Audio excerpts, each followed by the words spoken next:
мы рады видеть вас здесь, в этом зале, тем более в такую холодную погоду. И после столь длинного перерыва, у нас 2 месяца примерно лекций не было. Мы вновь начинаем новую серию. Практически каждый месяц у нас будут наши лекции. И знаете, что каждая лекция предваряет концерт симфонического оркестра, близко по программе, но не повторяя ее. Вот через 2 дня состоится у нас историческое событие, наверное, в нашем городе. Впервые будут исполнены 2 масштабных сочинения в один вечер. Торжественное место — это вообще первое исполнение в нашем городе. Увертюра освещения дома Бетховена тоже первый раз. Ну и 9-я симфония, каждое ее исполнение — это всегда событие. Вот. Концерт будет через 2 дня. Поэтому мы сегодня говорим о Бетховене. Еще маленькое организационное объявление для тех, кто не знает.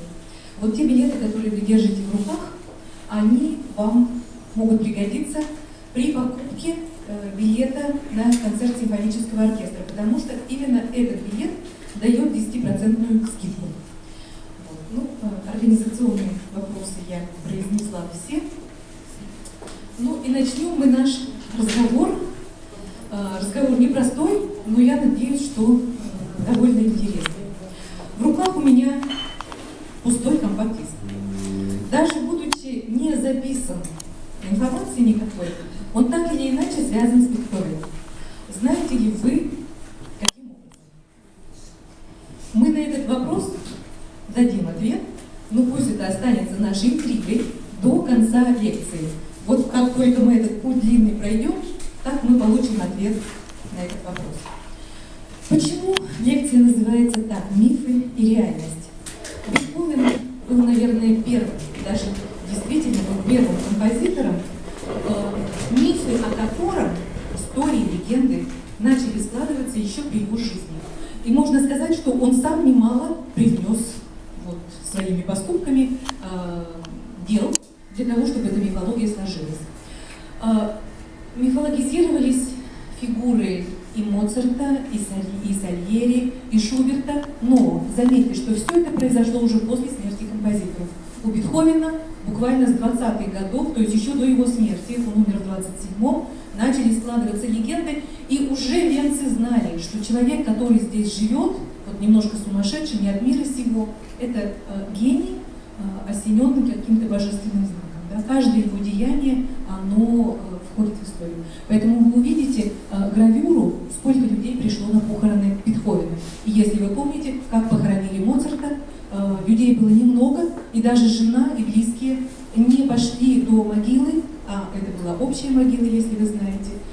Почему? Потому что шел сильный дождь, и поэтому сегодня на Венском кладбище есть могила Бетховена. Рядом стоит кинотаф Моцарта. Что такое кинотаф? Памятники есть, под памятником нет ничего. Поэтому фигура Бетховена, вот даже в рисунках Энди Уорхола, да, которые изображены здесь на слайде, это не просто картинки.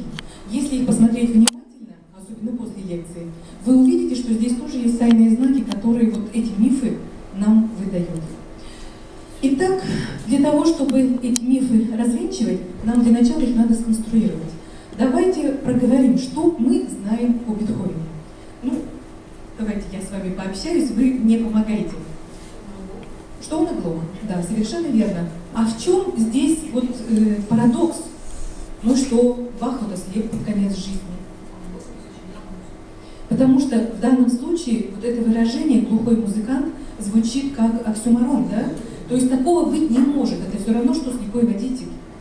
Совершенно верно. Насколько тяжело далась ему его болезнь? Совершенно верно, да. То есть это было страдание, да. И не случайно поэтому вы знаете выражение Бетховена, так, что я схвачу судьбу за глотку и совсем свернуть ей, да, и мне не ей не удастся сломить меня, вот в таком переводе, да. Бетховен при жизни выступает как святой, мученик, герой. Вот это один миф, скажем так, первый. Еще что вы знаете о Бетховене? Детей? Вот детей-то у него как раз не было. Был любимый племянник, которого он хотел усыновить, и он усыновил его насильно фактически, пройдя процедуру суда, отсудив его у жены брата. Брат умер уже к тому времени, он был опекуном. Детей у него не было. Про него ходили легенды, что он побочный сын, внебрачный сын немецкого короля. Именно эта информация, кстати, была в русской прессе. Вот все, что можно было к 27 году узнать о Бетховене. Ну, давайте про любовь, да, все-таки поговорим. Была ли... А? Безответно. Жениться не смог, но была ли возлюбленная? Ну, обычно кого называют? Элиза есть, да? Но вообще Джульетта Гвичарди, да? Какое произведение посвящено ей? Лунная соната. Да, вот это второй миф. Мы назовем его так: «Разбитое сердце Бетховена», да, Джульетта Гвичарди, «Лунная соната». И если вы знаете, после смерти Бетховена было найдено два документа вот в потайном ящике. Одно из них — это вот уже упоминаемое Гильгенштадтское завещание, а другое письмо называется «К бессмертной возлюбленной». Кто это возлюбленная? Осталось тайной, потому что имя не названо. Итак, вот второй миф. Как современники относились к Бетховену, я уже чуть-чуть говорила. Считали, что он кто? Гений, да? С другой стороны, пишет какую-то странную, непонятную музыку, да, современниками непонятой, и жизнь все-таки свою он положил на алтарь искусства. Вот это третий миф. Мы его тоже поставим. Еще. Что вы скажете про характер Бетховена? Если не сказать хуже. Вот все, какие мы знаем, дурные качества человека, вот приписывали Бетховену так, и, в общем-то, отчасти так и было. Характер был дурной, при этом писал гениальную музыку. Благородный дикарь. Еще один миф, четвертый. Если мы возьмем венских классиков, кто обычно считается, кто входит в состав венских классиков? Моцарт, Гайдн и Бетховен. Вот чем Бетховен от них отличается? Ну, произведениями они все отличаются. И характером тоже они все отличаются. Моцарт, извините, тоже не ангел был, если мы знаем знаменитый пинок отца, когда его уволили в Зальцбурге. Тоже характер не ангельский, но более галантный, соглашусь. Нет, посмотрите, где родился Гайдн? В Австрии. Где родился Моцарт? Он тоже в Австрии, в Зальцбурге. Нет, подождите, Моцарт где родился? Моцарт родился в Зальцбурге, он тоже австриец. А вот Бетховен. А Бонн это Германия. Следовательно, Бетховен немецкий композитор. И это еще один миф. Итак, как вот эти мифы работали, мы с вами сейчас и посмотрим. Скажите, пожалуйста, вот я их сейчас переставлю, чтобы нам удобнее было. Там написано на обратной стороне, поэтому я не поворачиваю. Я поставлю их в том порядке, как мы их будем рассматривать. Вот так. Скажите, пожалуйста, какой герой, ну скажем, античности приходит на ум при произнесении вот этой вот всей истории Бетховена? Герой, титан, вырвавший у судьбы право заниматься творчеством, посвященного людям. Вот Прометей, совершенно верно. Вот обратите внимание, если мы перевернем вот этот вот листочек, мы здесь увидим именно этот образ. Образ Прометея входит в культуру в конце эпохи Просвещения. Очень много поэтов посвящали этому образу свои стихи. И Бетховена уже при жизни называли, сравнивали с образом Прометея. Есть ли это слово, есть ли этот герой в произведениях самого Бетховена? У него есть один балет, который называется «Творение Прометея». То есть для него этот образ тоже был близок и понятен. А что входит в конструкт мифа о Прометее? Две составляющих. Если вы помните, ну расскажите мне про Прометея. Он что сделал? Да, принес людям огонь. Это вторая часть мифа.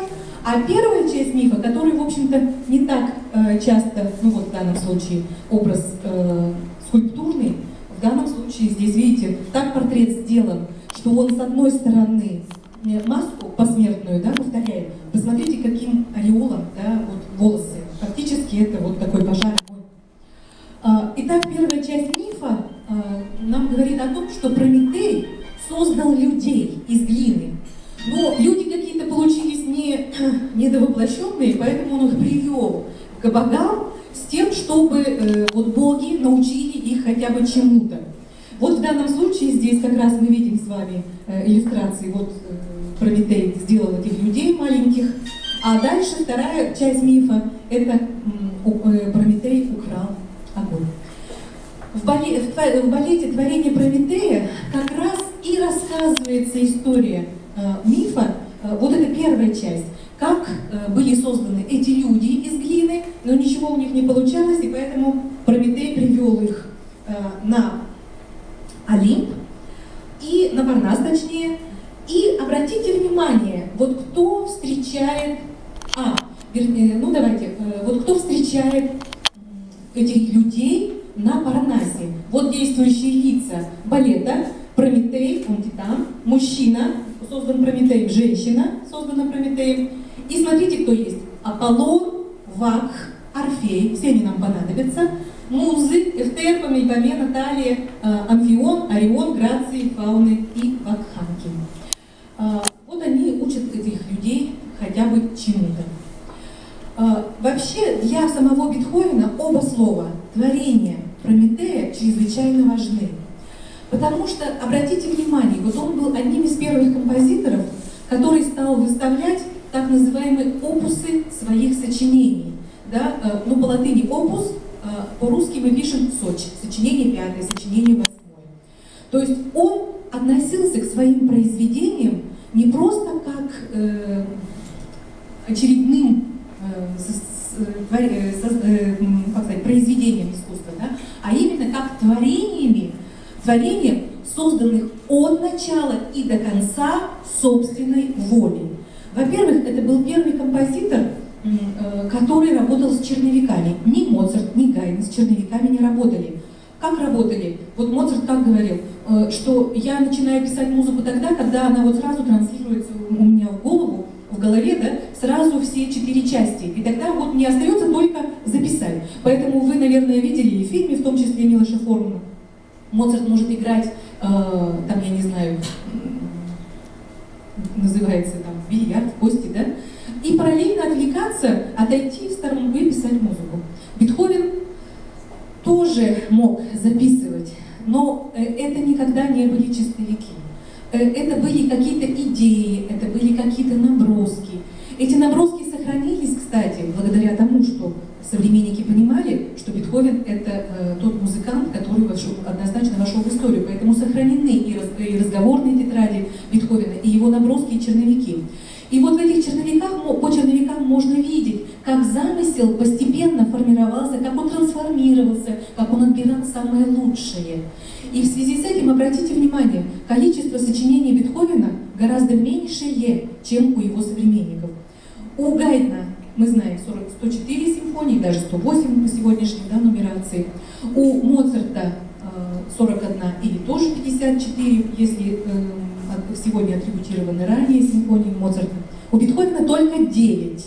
10-ю начал, не успел закончить. При том, что, обратите внимание, ведь Моцарт умер на 37-м году жизни. Бетховен прожил 54 года. 57. Да. Это, в общем-то, довольно полноценная, длинная жизнь. И тем не менее, вот тщательность работы над опусом, над своим собственным творением привела к тому, что сочинений стало, конечно же, гораздо меньше. С другой стороны, если мы посмотрим на произведения Бетховена, мы увидим то, чего не было в произведениях предыдущих композиторов. Он первый композитор, стал работать с метрономом. Его друг Мельцель этот метроном изобрел, и он уже в своих сочинениях проставляет этот метроритм. Вот фактор метроритма для него очень важен.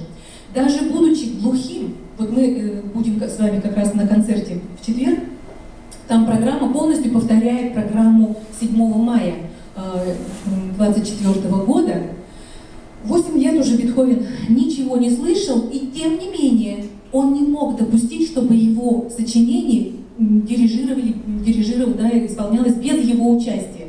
В концерте принимали участие 3 дирижера. Один дирижировал симфоническим оркестром, другой хором, но Бетховен обязательно присутствовал за кулисами. Зачем? Он задавал вот этот метроритм каждой части. Темп и метроритм для него чрезвычайно важен.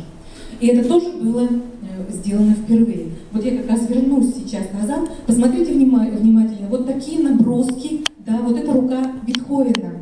Это действительно наброски. У Моцарта мы не найдем с вами таких каракулей, скажем. Иногда даже сочинения Бетховена изначально прописываются словами. Там, допустим, борьба, становление и так далее. И мы с вами должны еще сказать, что Бетховен был одним, наверное, из первых композиторов, чье творчество является собой непрерывный процесс становления. И этот процесс даже происходит на наших глазах. Вот так будет с 9-й симфонией. Она родится фактически вот из 2, из 3 звуков, постепенно будет формироваться, прежде чем появится тема. То же самое мы можем увидеть в ряде других сочинений, в том числе, скажем, 17-я соната и так далее. Вот такое качество, процессуальность развития тоже характерно для Бетховена. Это примерно то же самое в музыке, что и диалектика Гегеля. Тезис, антитезис, да, их развитие и синтез в конце. Надо сказать, что и Бетховен, и Гегель, они не знали друг друга, но тем не менее вот эти мысли и идеи, да, параллельно развивались и в философии, и в том числе и в музыке. Ну и, собственно, сам Прометей. Мы не сказали главного. Да, Прометей похитил огонь у богов. Было ли ему за это наказание? Конечно. Вот этот вот орел, который каждую ночь клевал печень, к утру, если вы знаете, раны зарастали, но это страдание было в наказании Прометею вечным. И поэтому в образе страдающего Прометея мы видим с вами и самого Бетховена. За свой дар, можно сказать, похищенный у богов, он вынужден был страдать. Причем страдание, или вернее, скажем, вот этой уязвимости подверглось самое дорогое, что нужно музыканту, его собственный слух. Но мы-то понимаем с вами, что слух есть, вот, собственно, физический слух и слух музыкальный. Даже не слыша музыку вот вокруг, музыкант слышит ее в голове, да, это внутренний слух. Слава Богу, это качество у Бетховена не было отнято. К чему это приводит музыканта, молодого человека? К тому, что, узнав о своем диагнозе, он пишет Гильгенштадтское завещание. Вообще-то его отправили вот в этот маленький городок Гильгенштадт, он недалеко от Вены, сегодня это часть Вены. Тогда это было предместье, там был санаторий, и вот вместо того, чтобы лечиться, он понял всю безнадежность своей ситуации, своего положения, и написал действительно завещание, где фактически расписал, что он отдает своим братьям в наследство. Но, правда, написав Гильгенштадтское завещание, не привел до конца, да, эту попытку суицида, сумел пересилить себя. Вот сила воли тоже свидетельствует о характере Бетховена. Но факт этот был. И он потом напишет, что его остановило. И тем не менее, вот я хотела зачитать, что он там пишет. «О вы, люди, считающие или называющие меня злонравным, упрямым или мизантропичным, как вы несправедливы ко мне, ведь вы не знаете тайной причины того, что вам кажется. Я не мог сказать людям, говорите громче, кричите, ведь я глух. А разве мыслимо было мне признаться в слабости того чувства, которым я должен был обладать в большем совершенстве, чем кто-то другой? В чувстве, которым я некогда обладал в наивысшей степени совершенства. И чувства, которым, я уверен, наделены были лишь немногие люди моей профессии». В 1802 году это написано. Вот этот вызов судьбе, конечно же, рождает новое ощущение в самом Бетховене. Он чувствует себя героем, И вот это героическое начало проникает в его сочинение. Не случайно поэтому третья симфония, которая и появляется следом за написанием Гильгенштадтского завещания, он сам дает ей название. Называется она «Героическая». Кто же герой этой симфонии? Это Наполеон. Почему Наполеон? Ведь он изначально посвятил Наполеону эту симфонию. Дело в том, что вы знаете, что произошла французская революция, 1789 год. Что она показала? Она показала, что люди, даже по рождению своему, не будучи избранными, могут сами сотворить свою судьбу. И вот Наполеон был таким. Сам Бетховен тоже мыслил себя равным Наполеону, таким же героем. Не случайно он позже, вот в 806 году, услышав о победе Наполеона над Пруссией, он сказал: «Жаль, что я не разбираюсь в военном искусстве, как в музыкальном, а то бы я дал ему бой». То есть фактически он бы вызвал его, там, я не знаю, на дуэль, да, или в сражении. Что происходит с героической симфонией? Вот мы теперь сталкиваемся с вами с мифом. Давайте мы посмотрим с вами фильм, фрагмент из фильма, а дальше этот миф будем как-то развенчивать.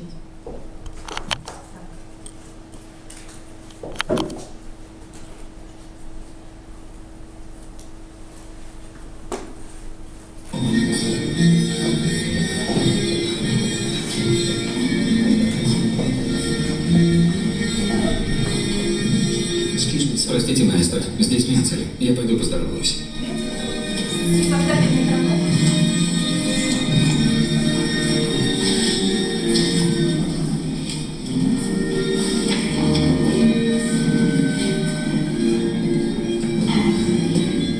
Что вы будете есть? Прошу прощения. Я спросил, что вы будете есть.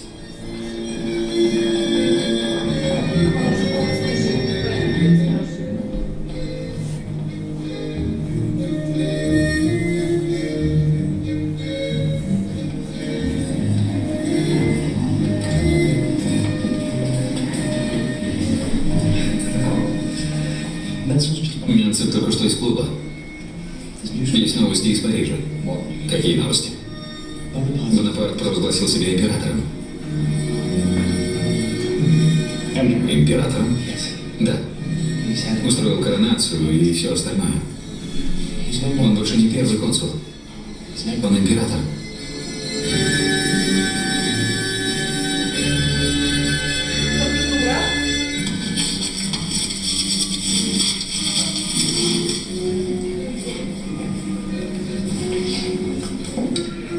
Такой же, как все остальные.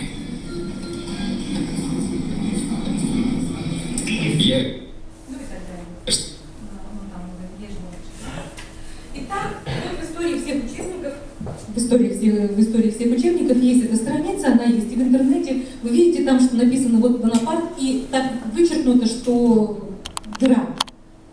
Вот это один из мифов. Обратите внимание, что на этой партитурной странице не хватает еще одной строчки. Вот что там написано точно, я вам покажу на следующей странице. Смотрите. Симфония, большая симфония, названная «Бонапарт», вот этот «Бонапарт» вычеркнут, в августе 804 года господина Луи ван Бетховена, почему-то по-французски, написано в честь Бонапарта. Вот, причем, обратите внимание, 3 разных языка. Луи ван Бетховен это явно французский, а дальше Geschrieben auf Bonaparte, уже по-немецки. Вот эта последняя строчка убирается. Почему? Потому что она разрушает тот миф, который создан. Ну, видна же, вот, вернемся обратно, да? Видна же дыра там, где фамилия Бонапарта. Что случилось на самом деле? Вот по фактам. Итак, 1804 год, в третьем он написал эту симфонию. Вначале вот, посвятил Бонапарту. 804 год. Князь Лобковиц, приближенный к императору, имеющий у себя в доме оркестр, хотел это произведение исполнить. И, естественно, за хорошие деньги. Более того, он хотел, чтобы Бетховен сделал посвящение Лобковицу. Любое посвящение всегда хорошо и щедро оплачивается. В этой ситуации сложно представить, что Бетховен посвящает Бонапарту, врагу австрийцев, да, делает это посвящение и с посвящением дарит Лобковицу. Естественно, эта партитура не носила этого посвящения, и более того, здесь был такой деликатный момент. Если ты делаешь посвящение, то человек, которому ты посвящаешь произведение, должен дать согласие. Потому что, если, еще раз повторяю, это посвящение, значит, тот, кому посвящается, должен заплатить. Представьте, что я, допустим, сегодня написала там произведение, посвятила неизвестно кому, да, и мне потом, ай-яй-яй, что это такое, да, вы международный скандал тут устроили. Поэтому, конечно же, допустить это было сложно. Более того, на публичной премьере уже в Вене в 805 году симфония называлась просто «Новой Большой симфонией». И лишь только в октябре 806 года третья симфония обрела свое название. Симфония «Эроика», героическая, сочинена в честь памяти о великом человеке. Вот. Поэтому был, конечно, у него замысел посвятить Наполеону, но сделать так же вот картинно, как это происходит в кино, да, или вот так вот вычеркнуть, мы ведь не знаем, рука это Бетховена или это вот как раз рука того историка, который красивую историю, который красивый мир сочинил, сказать трудно. Тем более, что я еще раз повторяю, да, в этой странице отрезана последняя строчка. Где бы я ее не искала, ее нигде нет. Хотя вот историк Кириллина, я привожу здесь тот полный текст, который там на странице это есть. Итак, это первый миф. Да, еще вот что я хотела сказать. Конечно же, вот та история с тем, что Наполеон стал императором, она тоже не могла вот так вот в кафе быть передана. Потому что это была настолько яркая новость, что она обсуждалась. А Бетховен, вращаясь, в общем-то, в кругу высших аристократов, не мог об этой новости не знать. Поэтому, еще раз повторяю, да, красивая картинка, рождающая из Бетховена еще вот этот миф, он досказывается до самого конца, связывающего прямо Бетховена или трактующего его как фигуру какую, если он сказал, что Наполеон такой же, как все, а изначально поддержал, связанного с французской революцией. То есть Бетховен революционер, вот такой миф, кстати, крепко закрепился в советском музыковедении, и не случайно вот в этот миф были включены те произведения, которые студенты изучают до сих пор. Самые героические сочинения Бетховена — это третья, дальше какую симфонию изучали Бетховена? Пятую и девятую. Не случайно среди студентов консерватории ходил анекдот. Сколько симфоний написал Бетховен? 3. Какие? Третью, пятую и девятую. Потому что вписывались вот в этот революционный контекст. И, естественно, отношение к аристократам хорошо было демонстрировать на этом примере. Мы сейчас посмотрим с вами тоже фрагмент. Вот Бетховен уже из другого фильма, он говорит, кстати, это будто бы Джульетта Гвиччарди, обратите внимание, вообще могло ли в жизни мог ли Бетховен так себя повести, но он говорит, я начал писать новую симфонию, героическую, и, естественно, все, что там дальше.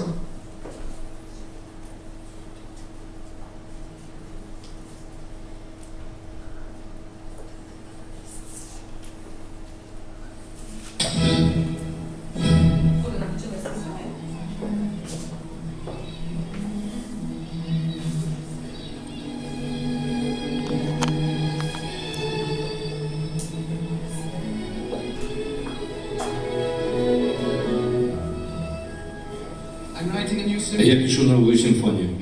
Она вызовет настоящий скандал. Расскажите мне. Вот, возьмите мою руку.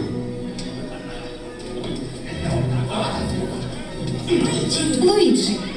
Это они должны пропускать нас, а не мы их. Их не сочтены. С вашим миром покончено. Замолчите. Когда я был ребенком, и за меньшее могли бы арестовать. Но теперь из-за того, что произошло во Франции, они боятся. Знаете, почему вышли из моды парики? Почему? Потому что слишком много их оказалось в мусорных корзинах. Но я ведь тоже графиня, Луиджи. Они боятся. Боятся Наполеона. И именно Наполеону посвящена моя симфония. Итак, первый миф мы, во всяком случае, уточним. Да?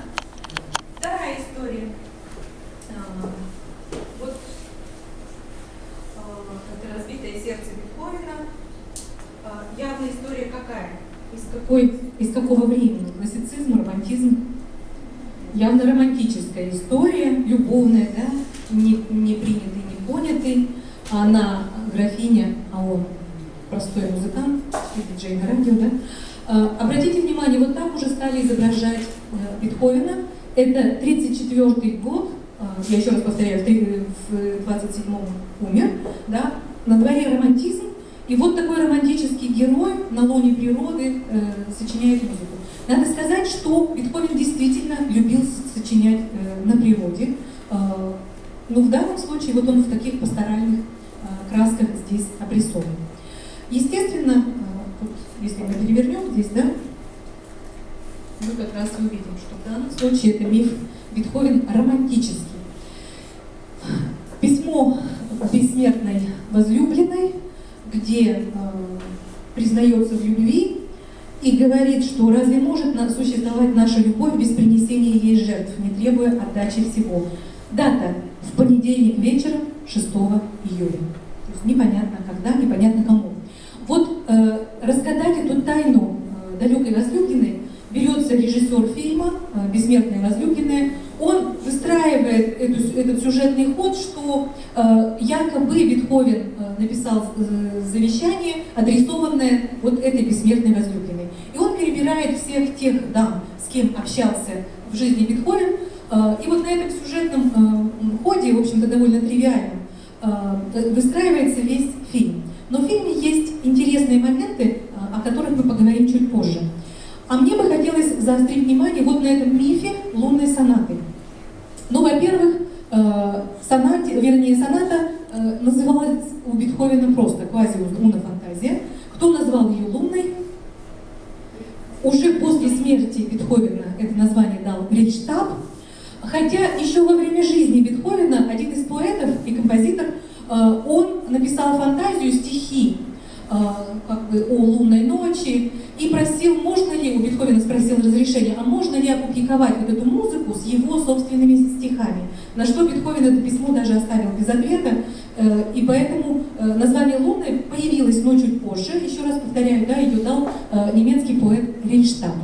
Но посвящена соната Джульетте Гвичарди, что дало повод как раз трактовать эту сонату, как она вот отвергла его, и он в страдании написал эту музыку, наполненную чувством любви и отчаяния. Посмотрим эпизод из фильма «К далекой возлюбленной». Там история такая. Он признался в любви Джульетте Гвичарди, она разделила его чувства, но отец предостерегает дочь. Он говорит, ты не знаешь, он глухой. И они хотят сделать эксперимент, пригласить его, как сказать, сделать экспертизу инструмента, зная заведомо, что инструмент расстроен. И смотрят, вот как Бетховен себя поведет. Ну или, во всяком случае, не совсем расстроен, но что он будет играть, не знаю.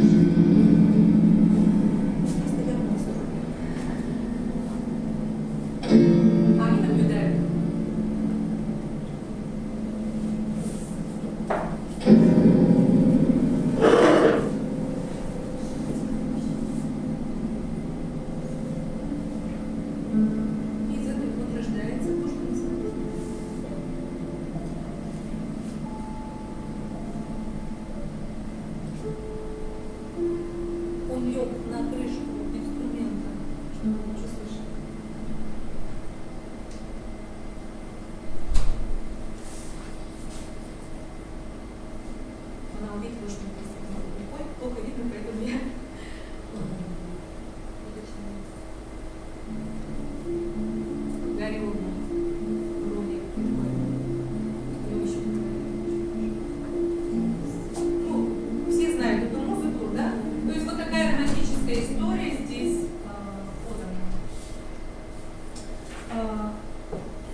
Но посвящение случилось таким образом. Вначале Бетховен преподнес своей ученице фортепианная ронда, пьесу такую галантно-лирическую. Потом так получилось, что за это ронда ему пообещали большую сумму денег, и ему нужно было было эту рукопись вернуть. Он пишет Джульетте, чтобы она вернула ему эту рукопись. Она отдала, и тогда в качестве компенсации ей была преподнесена вот эта соната, видимо, только что сочиненная, и он написал ей посвящение, ну, чтобы девушка не обижалась. Вот так возникла эта соната, так возникло это посвящение, и в связи с этим вот так ли надо играть эту музыку, эти ли чувства вкладывать надо в это сочинение. Я вам покажу интерпретацию Андрея Коробейникова, но это уже как бы вот совсем другой полюс, чтобы вы посмотрели, как играют сегодня. Можно играть сегодня эту музыку. Кстати, Андрей Коробейников играл ее вот в оперном театре в начале сезона. Может быть, кто-то из вас ходил на концерт.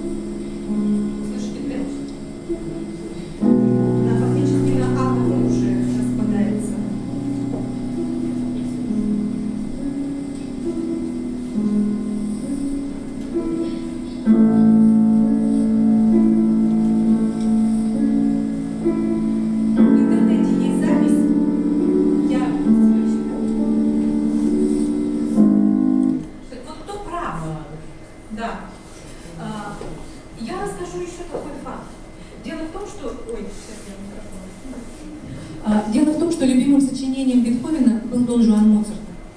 И вот в той партитуре, которая сохранилась у Бетховена, есть пометка, сделанная рукой композитора.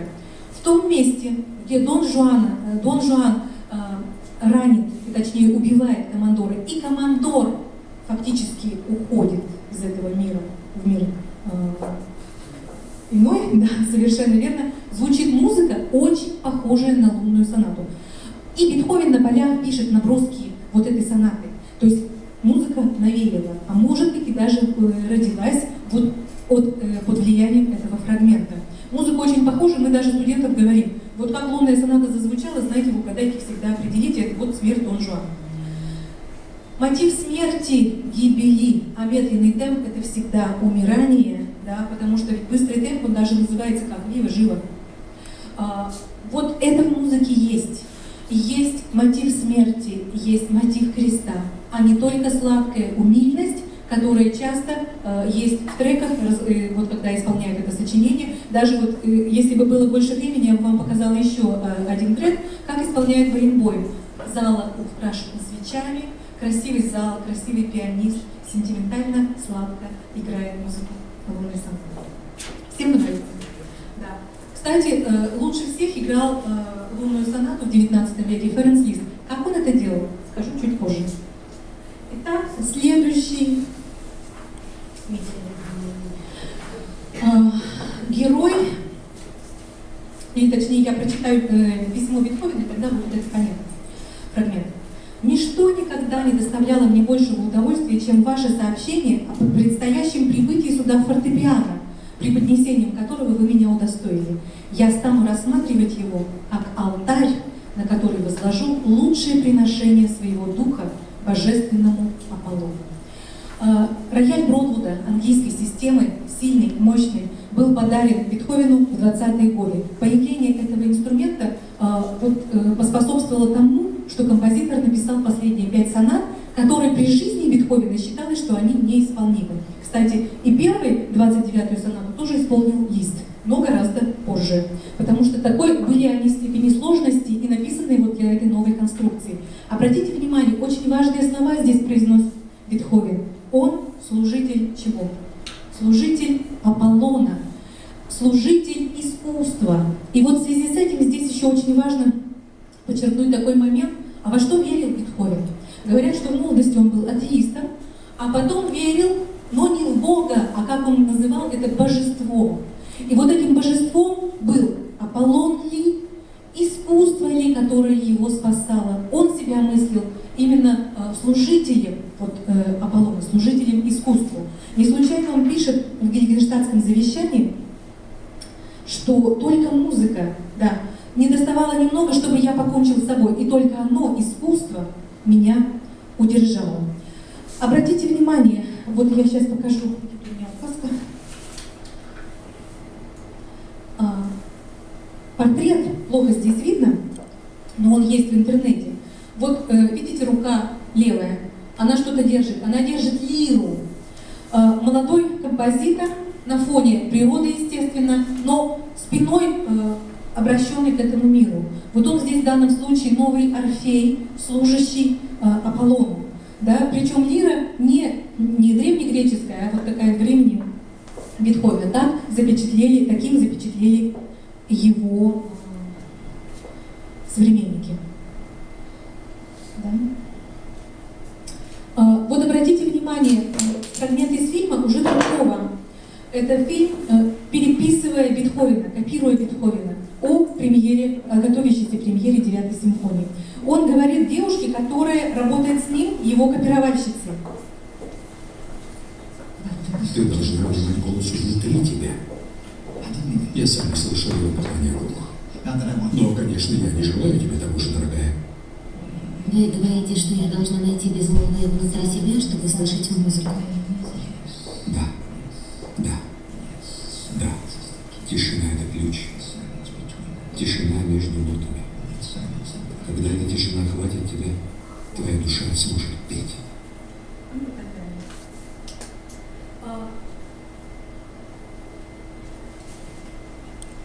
Он действительно считал, что искусство такой утешитель мощный, что иногда даже слов не нужно для того, чтобы утешить страждущего.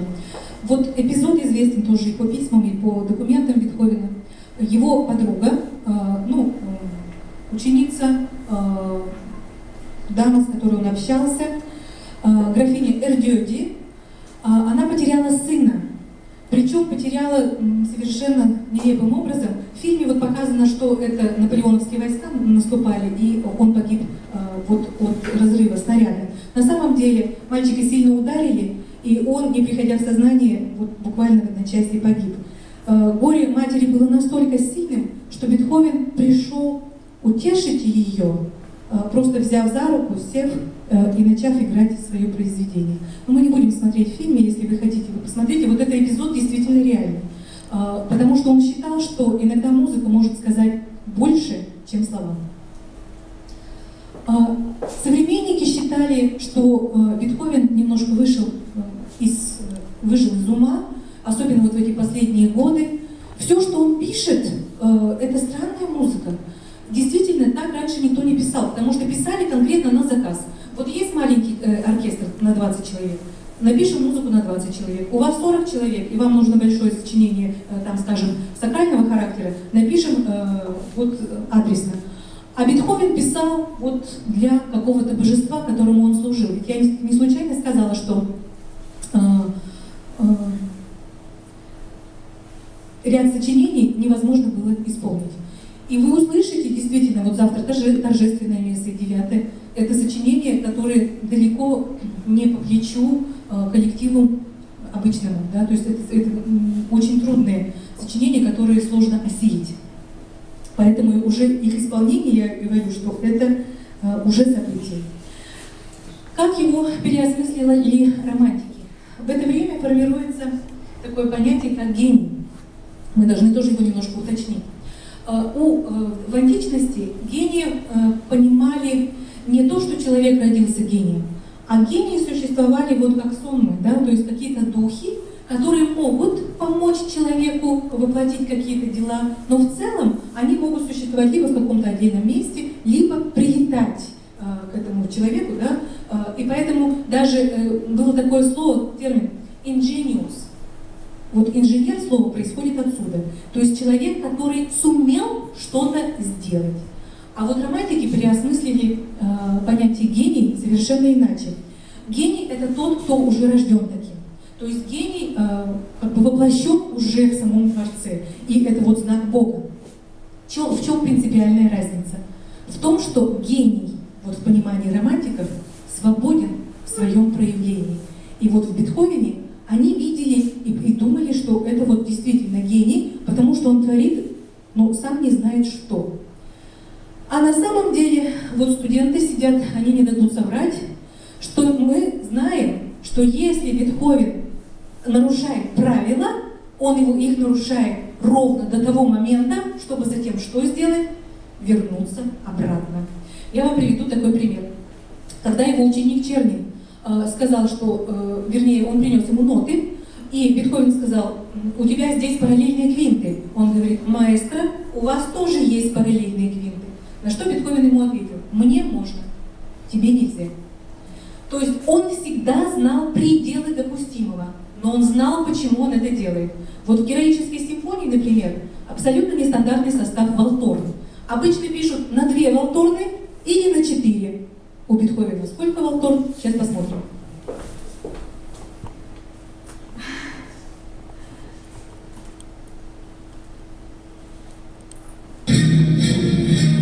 Валторны.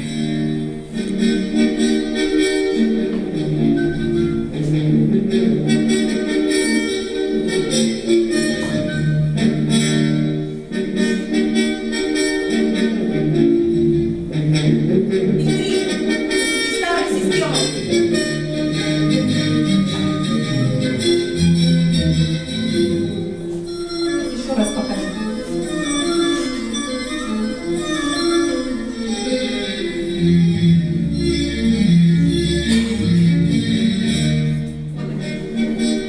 Темп. Дайте движение.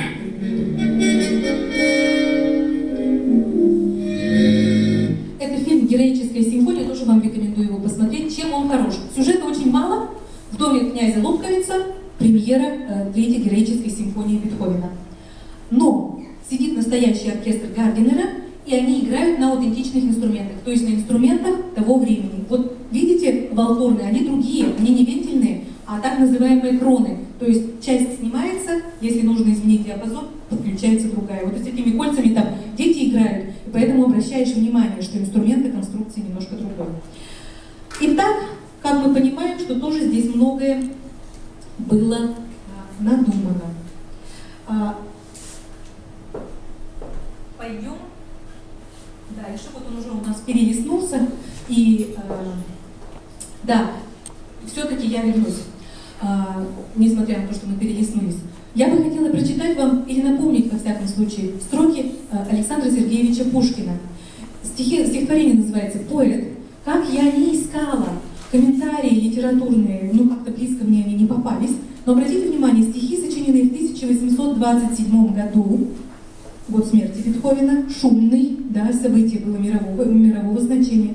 А в 26 году Пушкин только-только написал Моцарта и Сальери, то есть ему уже эти вот фигуры были интересны. Смотрите, что пишет Пушкин. Как бы мы понимаем, что имени Бетховена здесь нет, но очень как-то все это напоминает судьбу именно этого композитора. Смотрите. Пока не требует поэта к священной жертве Аполлон, в заботах суетного света он малодушно погружен.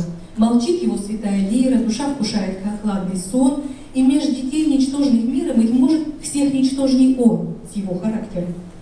Но лишь божественный глагол до слуха чуткого коснется, душа поэта встрепенется, как пробудившийся орел прометеевский. Тоскует он в забавах мира, людской чуждается молвы, к ногам народного кумира не клонит гордой головы, да, к аристократам. Бежит он дикий и суровый, и звуков и смятения полн, на берега пустынных волн, широкодумные дубровы, на лоно природы, где Бетховен. То есть, возможно, за этими строками образ Бетховена как раз и прочитывается. Ну, а характер-то на самом деле был сложный.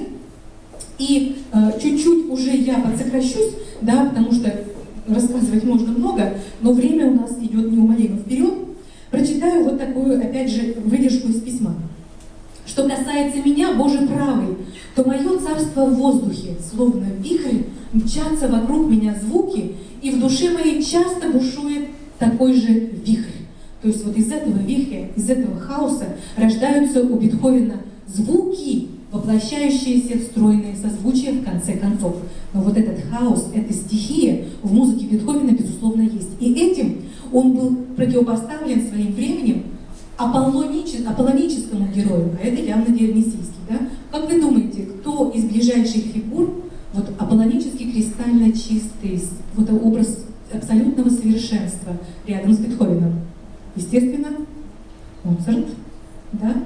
А его фигура, как противоположная, это вот этот дионисиец Вакх Бетховен. Я хочу показать вам еще один фрагмент из фильма, потому что действительно вот это дионисийское стихийное начало, оно проявляется, вернее, вошло настолько в анналы, что в данном случае, здесь вот как раз в этом эпизоде, режиссер очень тонко подчеркивает. Вот знаете, Ахматовская, когда вы знали, из какого ссора растут стихи. Вот увидите, где приходит Бетховену идея сочинения 9-й симфонии. Она вот начинает звучать, он ее начинает слышать. Итак.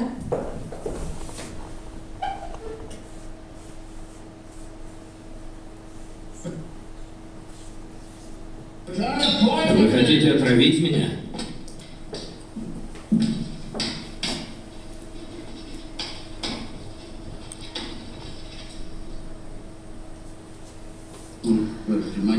Тебе она может казаться пухленькой, хорошенькой, но она вульгарная стерва. Она сплетничает обо мне по всему городу.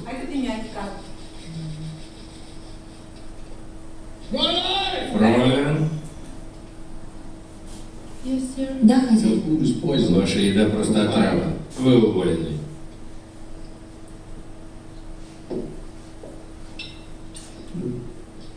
Ты грязный старый ублюдок. Напиши.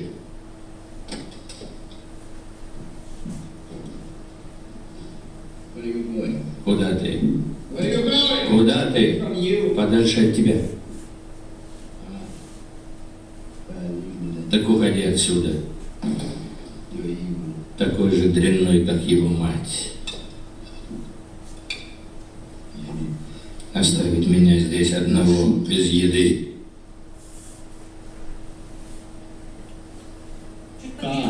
Карл. Он идет его разыскивать. Карла. На улице. Этот шум, который в голове. Карл. И видите, рождается 9-я симфония. Зачем? Карл.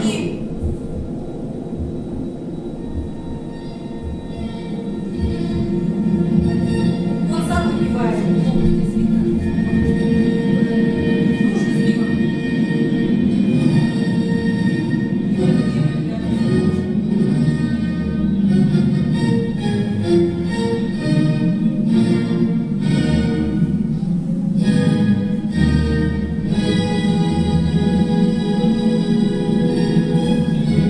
И остановлюсь я, да?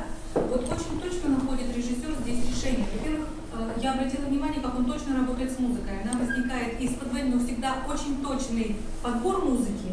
Это вот опять же бессмертное возлюбленное, да, и Гореоба. И вот срабатывание стереотипа определенного, да, мифа. Обратите внимание, вот человек с кружкой, кружка, значит, вино, пиво ли, да, это вакхическое начало, дионисийское начало, стихийное начало, начало, связанное с танцевальностью. Я, конечно, нарезала фрагменты, но боюсь, что слишком интеллигентная публика не примет фрагменты фильма «Заводной апельсин». Знаете вы этот фильм Стэнли Кубрика? Вот я просто хочу сказать, что образ Бетховена, чем дальше от момента его жизни, чем ближе уже к рубежу веков, тем больше был ассоциирован именно с образом Диониса. И вот эта стихийная воля и танцевальность. И вы увидите, что, если вы посмотрите этот фильм внимательно, герой пришел домой, ублюдок вот этот молодой, он обожает Бетховена, ему потом это, в общем, горько отольется, и он ставит скерцо из 9-й симфонии, и начинаются фрагменты, вот режиссер начинает дробить картинку, там стоят 4 лика Иисуса Христа, таким образом, что нога вот как будто бы в пляске, а на самом деле это снятие с Христа, 4 фарфоровых фигурки. И он начинает так дробить, что получается, что вот эти ноги пошли в пляс. Вот явно дионисийское, вот через идеи дионисийства он показывает трактовку образа Бетховена. И такой насупленный портрет Бетховена над кроватью этого главного героя. И это, еще раз повторяю, не случайно. А образ Диониса нас ведет напрямую уже, собственно, к немецкой истории. Я вам говорила, что Бетховена немцы осознали своим собственным гением. Да? В 20-е годы XIX века немецкая нация начинает осознавать собственное величие, строится вот этот вот великий пантеон, по примеру греческого. Это Вальхалла в городе Регенсбурге. Что это за Вальхалла? Это зал, где немцы собрали всех героев своей нации. То есть нация, национализм, нацизм – это все корни вот этой идеи, да, сформированной в начале 20-х годов XIX века. Там, кстати, есть в этом пантеоне Екатерина II. Посмотрите повнимательнее, да, этих персонажей. Кого они из музыкальных гениев взяли? Именно в это время немецким композитором признан Бах, начинается возрождение творчества Баха, и Бетховен. И Бах и Бетховен среди героев этого пантеона. И обратите внимание, вот уже конец рубеж веков, и новая скульптура Макса Клингера Бетховена. Вроде бы все здесь как обычно. Бетховен, да, такой Прометей, обнажен, он из белого, кстати, гипса сделан. Но обратите внимание, странно тут вот так это одеяние. Но самое главное, на что здесь нужно обратить внимание, на позу Бетховена и на позу орла. Вроде бы знакомые мифологемы, да, тот же самый Прометей. Но орел в ужасе отпрянул от Бетховена. Почему? Потому что это уже не просто композитор, а это титан, это сверхчеловек. То есть вот эта идея сверх Диониса, да, и привела к идее той, которая оказалась близка Вагнеру и которая близка оказалась Третьему Рейху. И мы подходим с вами к музыкальной части чуть-чуть. И все-таки мы ее посмотрим, да, ради нее, в общем-то, все и выстраивалось. Потому что, как слышат немцы, вообще для немцев, для Гитлера, произведения Бетховена были чрезвычайно важны. Они стояли вот в табе Ярангов прямо на первой строчке.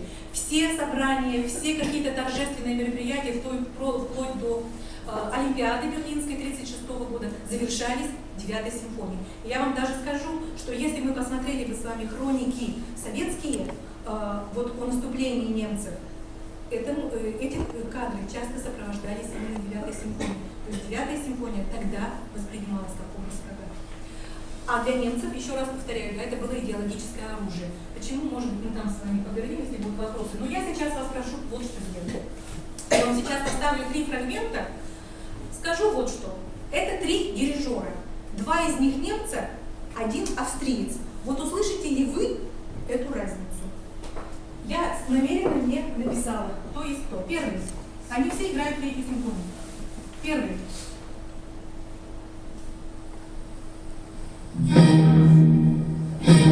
Написано, ладно. Ой, что там такое случилось?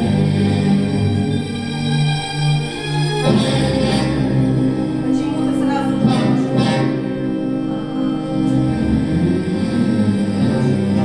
так, вот пошел травный марш. Ага, это немножко не то. Сейчас. Ой-ой-ой-ой-ой.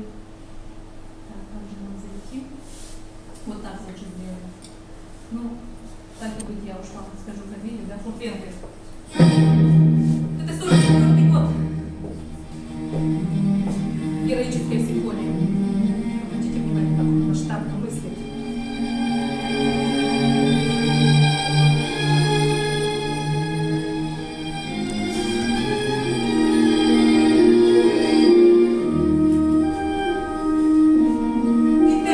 Абсолютно сдержанный, неторопливый, особенно в начале.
я вам сейчас вторую поставлю, и вы увидите вот сквозь призму какой музыки трактуют эти музыканты свою героическую симфонию. Итак, Фуртвенглер, вторая часть, это траурный марш.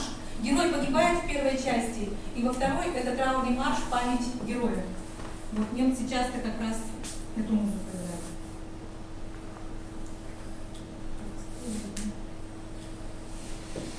Обратите внимание на низкие струны.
Немецкие дирижеры эту музыку. Конечно же, траурный марш Вагнера. Оба, и Караян, и Фуртвенглер работали в Байройте и играли музыку Вагнера. Вагнер, вы знаете, это тоже официальный композитор.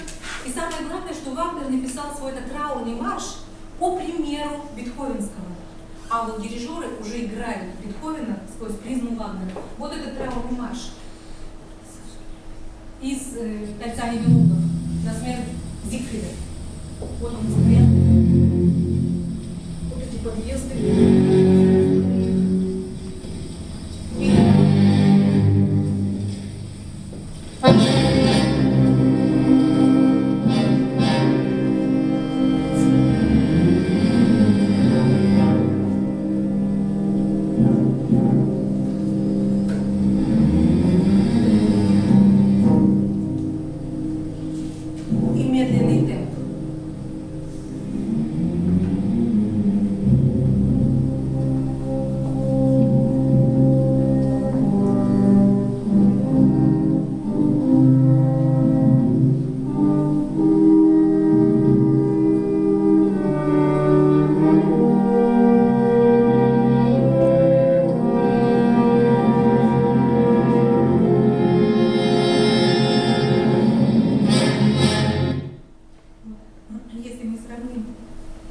Фуртвенглера и Караяна, абсолютно одинаково они играют, да, вот этот медленный темп, эти величественные паузы, каждый звук весомо, да, грубо, зримо, чтобы поняли, что не просто герой погиб, а погиб именно светлейший герой, это сверхчеловек.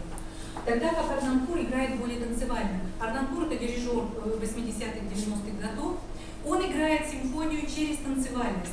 Вот не случайно даже Вагнер сказал, что симфония родилась из танца. Вот он ее возвращает туда, к Гайдну, к Моцарту. Вот Бетховен получается такой венский классик. А немцы, Фуртвенглер и Караян, играют Бетховена сквозь призму Вагнера. Понадобилось очень много сил и новых вот этих дирижерских трактовок, чтобы от этого Вагнера избавиться. Произошло это только в связи вот с переходом на старые инструменты аутентичные, да, и с поиском вот этого нового звучания. А немцы любят вот такого Бетховена. И в связи с этим мы наконец подошли к разгадке, да, нашего компакт-диска. То есть с чем связан его объем? Понятно, что компакт-диски сейчас у нас выходят уже из оборота, но тем не менее вот стандартный компакт-диск это 80 минут. С чем это связано? Еще один миф как бы в ореоле творчества Бетховена. Вы знаете, что Караян дружил с компанией звукозаписывающей Sony, А председатель, лидер, да, шеф этой компании, звукозаписывающий, был сам музыкант и композитор, естественно, ему было о чем поговорить с Караяном. И когда они решали, какой объем сделать этого диска, то, естественно, пришли к выводу, что это должен быть объем 9-й симфонии Бетховена. Стали выяснять, сколько звучит 9-я симфония. Сейчас покажу я точно по минутам. У Караяна она звучала... Сейчас. Так. Вот. Убрала я. У Караяна она звучала 60 минут. Сейчас скажу, даже сколько? 49 минут. 49 минут. Нет, 60. А был человек, кто сыграл эту симфонию гораздо длиннее. Как вы думаете, кто? Фамилия его сегодня уже звучала. Это, естественно, Фуртвенглер. Вот у Фуртвенглера 9-я симфония длится 74 минуты. Поэтому стандартный объем компакт-диска это 80 минут. Ну, 74 уж не стали резать, да? Дотянули до 80. Но чтобы вот 9-я симфония на компакт-диск ходила полностью. И это еще один из мифов вокруг творчества Бетховена. Я думаю, что здесь есть еще о чем поговорить. Вы видите, что я много уже тут выпустила. Но во всяком случае, да, вот основные какие-то конструкты я вам назвала. Даже вот сегодня, пересматривая те фильмы, на которые я обращаю ваше внимание, это действительно хорошо сделанные фильмы, они построены на биографическом материале с использованием, конечно же, мифологии. Да, это героическая симфония, это вот названо у вас там сегодня в лекции, да, это переписывая Бетховена и бессмертная возлюбленная, да, бессмертная возлюбленная в поисках, да. Вот эти три фильма. Особенно прошу обратите внимание, если вы будете пересматривать, как сделана 9-я симфония в фильме «Копируя Бетховена» или «Переписывая Бетховена» и в фильме «Бессмертная возлюбленная». Вот там, где Бетховен вдруг вышел на сцену. В «Копируя Бетховена» здесь просто идет сюжетный ряд. Бетховен вышел, он ничего не слышит, его поворачивают к залу, зал весь в овациях, и все, естественно, понимают значение и масштаб 9-й симфонии. А вот в фильме «Бессмертный возлюбленный» очень интересно решено, потому что вот этот вот от этой 9-й симфонии от хаоса к монументальному вот этому пантеону решен режиссером как флешбэк. То есть Бетховен начинает вспоминать вот все события своей жизни, и что очень здорово, мальчик, вот он видит мальчика, мальчик выползает, спасается от отца, вы знаете, что отец его там принуждал заниматься, алкоголик был, он бежит на берег реки, более того, он ложится в эту воду, и в воде отражаются звезды. А вы знаете, что когда Бетховен работал над 9-й симфонией, он выписал из газеты, не Канта читал, но вот это высказывание ему понравилось. Есть только звездное небо над нами и нравственный закон внутри нас. И вот этот режиссер вот в фильме «Бессмертный возлюбленный» да, гораздо глубже решил этот эпизод, гораздо полнее, тоньше. Я обратила внимание, кто он? Композитор. Поэтому он и музыку слышит, он ее и чувствует, он ее понимает, а не просто иллюстрирует. Итак, остался у нас последний финальный аккорд. Это звук тромбона. Не случайно я пригласила сюда Максима Пронина, это студент 3-го курса. Выйдите сюда, Максим, нам покажите. И не случайно у нас тромбон. Очень приятно нам видеть, и мы рады, что вы, в общем-то, дождались своего выхода. Дело в том, что тромбон – это Бетховен. Буквально 2 секунды расскажу про тромбоны. Инструмент давний, башенная музыка. Обычно, очень быстро, вернее, тромбон забрала себе церковь. Почему? Потому что из башенной музыки уже безбашенная музыка началась, да, то есть появились часы, не так нужны стали трубачи и тромбонисты. А вот изобразить страшный суд, изобразить траур лучше тромбона никто не мог. До Бетховена тромбон считался только церковным инструментом. Бетховен вводит тромбон в состав симфонического оркестра. Сегодня вы видите тромбоны в составе любого симфонического оркестра, их там 3. Впервые это было не в героической симфонии, а в симфонии номер 5. Ну, сыграйте нам, пожалуйста, Максим, что-нибудь, чтобы мы услышали мощный звук и мягкий звук вашего инструмента. Давайте. С 9-й, пожалуйста.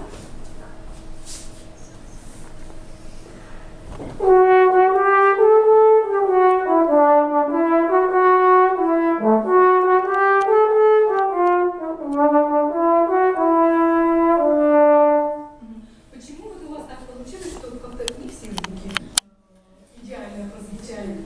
Как конструкция инструмента вам тут в данном случае помогает или мешает? Ну, конструкция инструмента проста. Это кулиса. На ней 7 позиций. 7 позиций. Да. Но позиции как на скрипке. То есть клавиш нету, и поэтому, видите, здесь все на ощупь и только через слух. Может, еще раз мы сыграем так, чтобы вот Бетховен прозвучал все-таки идеально.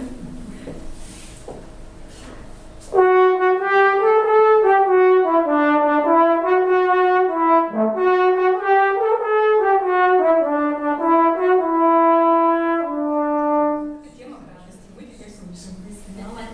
Симфония, вот через 2 дня она у нас прозвучит.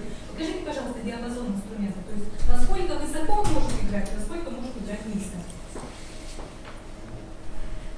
Ну, низкая нота.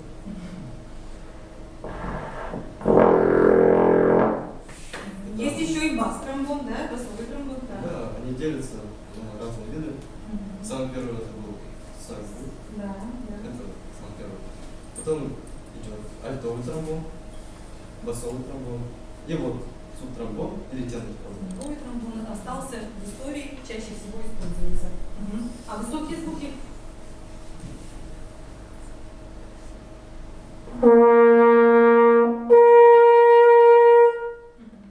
Какие-то приемы есть специальные вот у тромбонистов? Да, самый распространенный это глиссанда. Давайте. У Шостаковича. Я с тобой, да. В классической музыке не принято было этим приемом пользоваться, но Шостакович специально для хулигана вот такой прием имел. Так, может быть, сурдины? Вы сурдины взяли с собой? Конечно. Конечно. Ну давайте, покажите нам сурдины.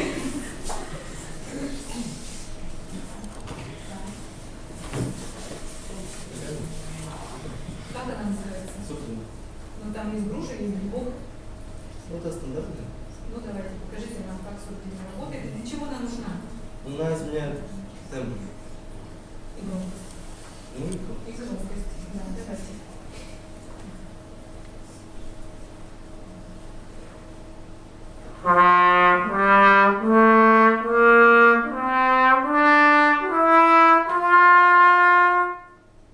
Ну теперь без сурдины. То же самое. Чтобы вы поняли, что это.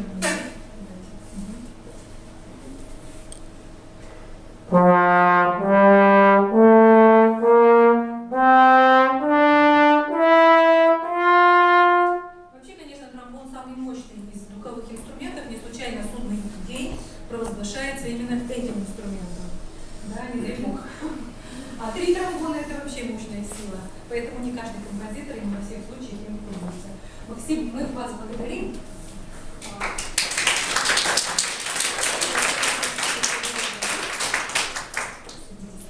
Мы, наверное, приступаем к просмотру героической симфонии или, как вы решите, приступаем.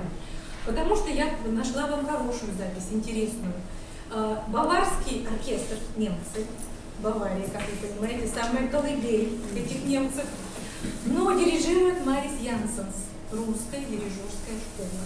Вот не тяжелый, через Вагнера интерпретированный Бетховен, не облегченный, элегантный, не облегченный танцевальный, как у Арнонкура, а именно элегантный, мелодичный. Русский мелодизм здесь все равно сказывается. Ну, сейчас, Николай, я еще буквально 2 слова скажу, чтобы мы понимали. Симфония из 4 частей состоит. Первая часть новаторская, вернее, эта симфония, вообще ее считают первой симфонией 19 века. Почему? Симфония-роман. Не просто первая, вторая, третья часть, а история от первой части до последней, рассказанная впервые так последовательно. В первой герой в разработке погибает, траурный эпизод оплакивания, несколько раз он там повторяется. Вторая часть, естественно, траурный марш на смерть героя. Ну а дальше апофеоз. Торжественная скерца, героическая скерца, вот с этими 3 валторнами, которые мы видели. И финал из балета, кстати, взятая музыка Бетховена, творение Прометея. То есть прометеевское героическое начало от и до, от начала до конца трактовано. Слушаем, как играет Марис Янсенс Давайте мы с вами обратимся в виртуальный зал Московской филармонии. Пожалуйста.